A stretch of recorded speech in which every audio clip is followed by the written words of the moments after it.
cuidador ou profissional escolar de apoio. Primeiro, onde na área da educação exatamente eles trabalham ou atuam. Depois, quais são as suas atribuições ou responsabilidades. E terceiro, mais que responsabilidades, quais não são as suas responsabilidades ou atribuições. É isso que nós vamos conversar brevemente nesse e nos próximos 2 vídeos. Eu sou Marco Antônio Ramos, psicopedagogo. Então, sejam bem-vindos ao módulo 0 de introdução ao nosso curso de capacitação ao profissional de apoio escolar de inclusão. Muito bem, para iniciar esse vídeo e entender aonde exatamente o profissional de apoio escolar ou cuidador atua na área da educação, nós temos que entender de maneira bem simplificada como a educação brasileira está organizada. Ela está organizada em 2 níveis, a educação que nós chamamos de básica e o ensino superior. Dentro da educação básica, nós temos a educação infantil, o ensino fundamental e o ensino médio. E posteriormente, no avanço, quando a pessoa vai avançando, ela chega ao ensino superior. Isso é muito comum a todos nós, né? Geralmente nós dizemos que uma etapa sucede a outra. Só que existe uma outra modalidade de educação que as pessoas desconhecem, mas faz parte também desse arranjo da organização da educação brasileira, que é a educação especial. Para falar dela mais detalhadamente, nós vamos falar a partir de agora de um histórico até o ponto que ela chegou a fazer parte realmente integrada da educação brasileira. Então, para nós conceituarmos a educação especial, é importante lembrarmos desse histórico de conquistas. Já em 2008, houve a Política Nacional da Educação Especial na perspectiva de educação inclusiva. Ali já se marcava inicialmente e se deixava claro que as políticas tinham que ser integradas, mesmo naquelas etapas que eu já mencionei para vocês, e que a educação especial ela podia estar em todas essas modalidades, ou seja, onde houvesse a necessidade de um aluno ser atendido pela educação especial, ele deveria sim ser atendido. Em 2009 e 2010, nós temos 2 resoluções do Conselho Nacional de Educação que normatizam ou dão regras de como seriam prestados-se atendimento educacional especializado que é feito pela educação especial. Já a Lei 13.005 de 2014 instituiu o PNE, que é o Plano Nacional de Ensino. Aí sim, tem as diretrizes especificadas para o atendimento do aluno que precisa ser atendido pela educação especial, também as regras de acesso ao currículo, que tipo de serviços, os recursos que deveriam ser destinados, enfim, toda a regulamentação que torna um direito ao aluno da educação especial ser atendido de maneira apropriada como qualquer outro aluno, garantindo o seu ensino e aprendizagem. Dessa maneira, se estabeleceu que esses alunos têm direito ao currículo, acessar esse currículo como qualquer outra criança. Também os professores necessitam de formação especializada ou de capacitação e outros recursos, através de serviços, também deveriam ser ofertados a todo esse público.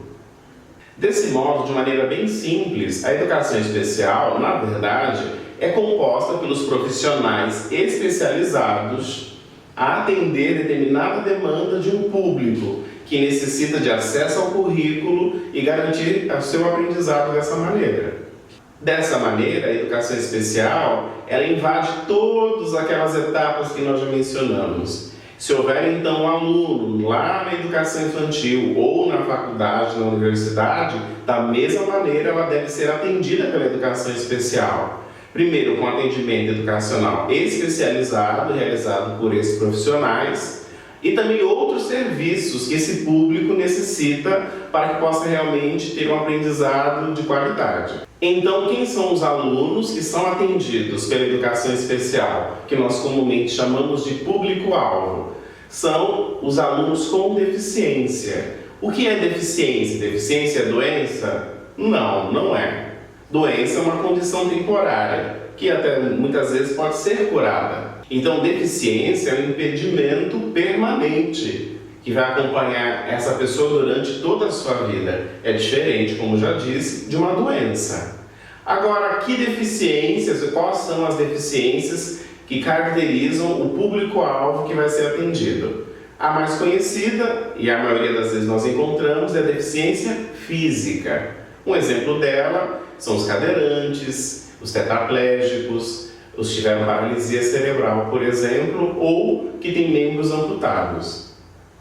A próxima são as deficiências sensoriais. As mais conhecidas são a deficiência visual, dos cegos, e a deficiência auditiva dos surdos.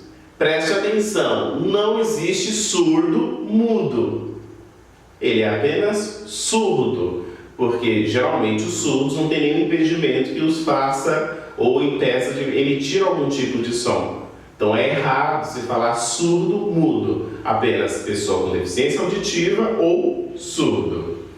A próxima deficiência que nós podemos mencionar é a deficiência intelectual.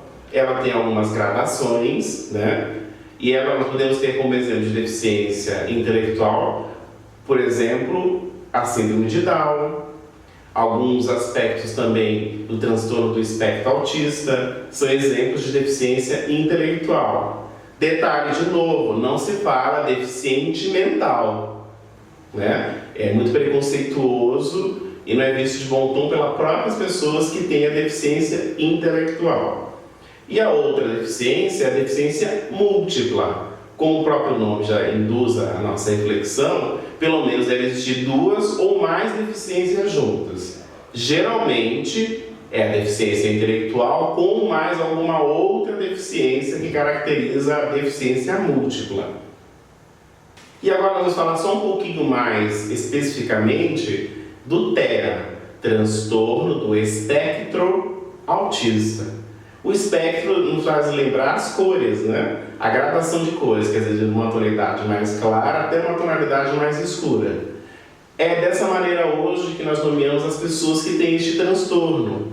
Anteriormente, eles tinham outros nomes que ainda são usados comumente hoje em dia, mas hoje se fala transtorno do espectro autista, que é um desequilíbrio neuropsicomotor e que causa um transtorno para toda a vida dessa pessoa.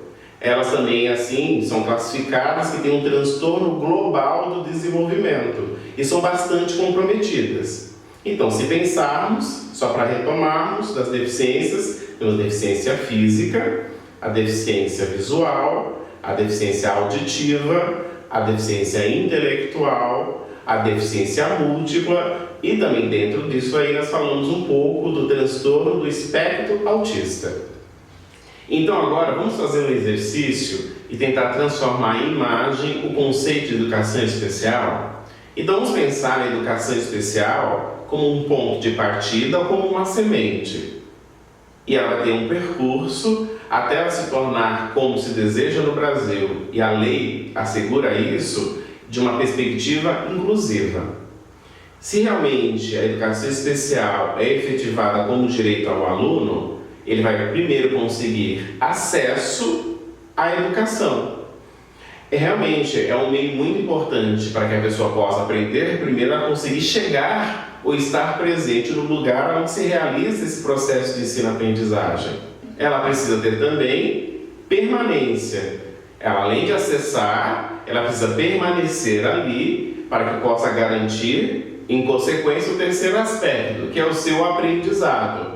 Mas nada disso vai funcionar sem uma outra característica muito importante da educação especial que deve realmente existir, que é a participação. Se eu acesso a um ambiente, mas eu não participo, se eu permaneço em um lugar e eu não participo, obviamente não vai haver nenhum tipo de aprendizado. Consequentemente, nós vamos chegar aonde nós queremos chegar, que é o quê? A educação numa perspectiva inclusiva. Então, nós podemos compreender aonde agora o profissional de apoio escolar, de inclusão, já com essa perspectiva, ou cuidador, está inserido na área da educação, na educação especial.